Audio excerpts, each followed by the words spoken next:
বঙ্গোপসাগর থেকে উঠে আসা গভীর নিম্নচাপটি দক্ষিণ উপকূল দিয়ে বয়ে যাচ্ছে। গভীর নিম্নচাপের প্রভাবে সুন্দরবন বেষ্টিত খুলনার কয়রা উপজেলার নদ নদীগুলোর পানি 2.5 থেকে 3 ফুট বৃদ্ধি পেয়েছে। বিগত 2 দিন পানি বৃদ্ধিতে এই এলাকার উপকূলের তীরবর্তী যে জনগণ বসবাস করে তাদের জনদুর্ভোগ চরম আকারে বেড়েছে। আমরা এই মুহূর্তে রয়েছি কয়রা উপজেলার হরিণখোলা নামক একটি স্থানে, যে স্থানটি বিগত কয়েক বছরে কয়েকবার ভেঙে প্লাবিত হয়েছে। এই বাঁধের 5টি স্থানে ইতিমধ্যে ফাটল ধরেছে। মানে পানি উন্নয়ন বোর্ডের সহযোগিতায় গ্রামবাসী কয়েকটি স্থানে জিও ব্যাগ দিয়ে তাৎক্ষণিকভাবে ঝুঁকিমুক্ত করার চেষ্টা চালিয়েছে।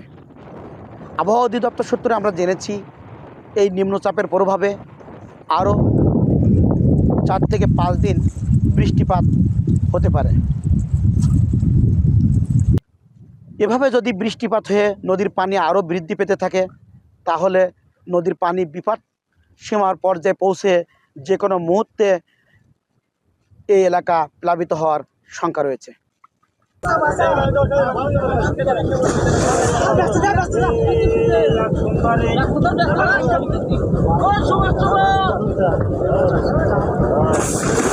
আমরা এখানে বাঁধ বাঁধতে আইছি, মানে বাঁধ বাঁধতে যে ভেঙে যাচ্ছে বলি বাঁধ দিতেছি যেন প্লাবিত না হয়, এই কারণে এই বাঁধ দিতে আইছি আমরা। আমাদের ঘুম নাই, মানে জিনিসপত্র সব রেডি, আমরা সবসময়ের জন্য কোন সময় সাইকেলনে উঠবো।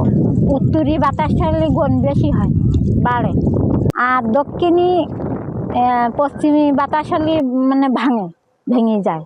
তাতে করে আমাকে মেলা ক্ষতি, আমাকে রাস্তাঘাটগুলো ভালো হলে আমাদের সুবিধা হয়। এই যে নদী ভাঙন প্রতি বছর এক জায়গায় হঠাৎ করে, এর মধ্যে এখন 5 জায়গায় ভাঙন আছে, ওই হঠাৎ করে এক জায়গায় ভেঙে আর দেখতে একটু ভিতরে ঢুকে যায়। মানে ওই সময় এসে আমরা ওই চেক দিই, এই এলাকার লোকজনটা কিনে বের করতে হবে না। এগুলো অনেক স্বেচ্ছায় কাজ করতে অনেক সময় পয়সা পায়। অনেক দূরে ছিল রাস্তা, কিন্তু আস্তে আস্তে ভাঙতে ভাঙতে আমাদের গ্রামে একেবারে লোকালয়ের কাছে চলে আসছে। এই জন্য টেকসই বেড়িবাঁধ চাচ্ছি, যেন মানে ব্লক দিয়ে যদি হয় তাহলে আরো সবচেয়ে সুবিধা হয়। ব্লক যদি হয় তাহলে আমাদের গ্রামের মানুষ এবং আমরা সবাই সুস্থভাবে বাঁচতে পারবো। 2 সাইডে মাঝখানে ভেকু দিয়ে গর্ত কোচার পরে 2 সাইডে হচ্ছে মাটি সরাই দিয়ে এর ভিতরে বালু দেওয়া। এজন্য যে সময় গাঙের স্রোত আসে বা তুফান আসে, মানে আকাশের অবস্থা নিম্নচাপ দিলে সেই সময় হচ্ছে এই বস্তা চলে যায়, যাওয়ার পরে হচ্ছে মানে মাটিগুলো চলে যাওয়ার পরই হচ্ছে বালু চলে যাওয়ার সাথে সাথে এখান থেকে ডাইরেক্ট মানে পানি ঢুকে তার সম্ভাবনা। জন্মের পর থেকেই দেখছি যে এটা এরকমই, রাস্তাঘাট সমান ভাঙে, এটা প্রায় বছরই ভেঙে যায়। আমরা এখানে 30 বছর ধরে বাস করি। তো যে সময় নিম্নচাপ দেয় সেই সময় পানি বৃদ্ধি হয়, বৃদ্ধি হওয়ার পরে আমরা এমনি ভাত রান্না করি মাচার উপরে।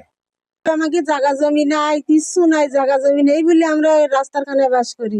যে সময় পানি বৃদ্ধি হয় তখন তো আমরা মরার কোনো স্টেশন নেই, ঘুমিয়ে থাকলে ঘরের মধ্যে ফাইনালি তো মরিয়ে থাকবো।